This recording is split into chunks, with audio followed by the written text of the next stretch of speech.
মাগো, আমারে কয়টা টাকা ভিক্ষা দিবা? আচ্ছা ঠিক আছে, একটু দাঁড়ান, আমি দেখতেছি। ওহো আন্টি, আমার কাছে তো 100 টাকা ছাড়া টাকা নেই, আর ভাঙতেও নেই।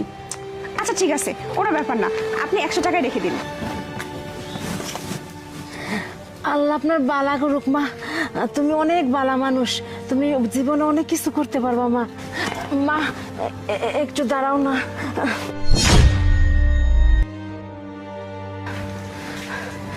মা কথা রইতেছে না, আমার একটা তোমার মতো ফুটফুটে একটা মাইয়া আছে, কিন্তু তেমন জামা কাপড় নাই।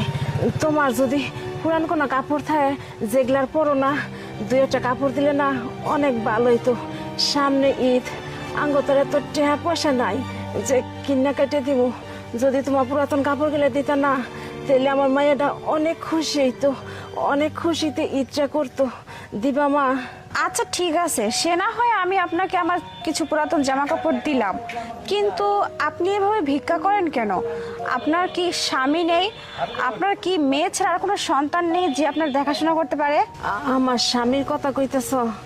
আমার স্বামী তো অনেক আগে মারা গেছে, আর আমার একটা পোলাও আসলো, ঈদের না কেনাকাটা করে দিতে পারি নাই, এর লিগে রাগ করে যে কই গেছে গা, আর কোনোদিন ফিরে আসে নাই।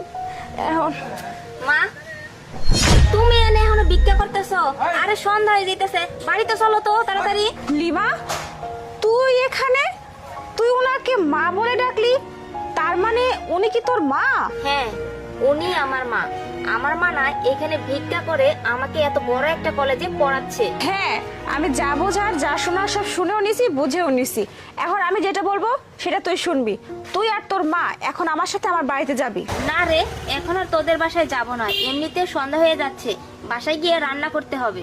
একদম চুপ, আমি যা বলছি তাই করতে হবে। আমার সাথে যাবে বলছি যখন, তোরা যাবি আমার সাথে, চল। কোনো কথা শুনবো না, চলুন তো আন্টি আমার সাথে। আসুন আন্টি, আসুন আসুন। দেখছস মা, কত বড় বাড়ি। তোর বান্ধবী মনে হয় অনেক বড় লোক, তাই না? হ মা, অনেক বড় লোক।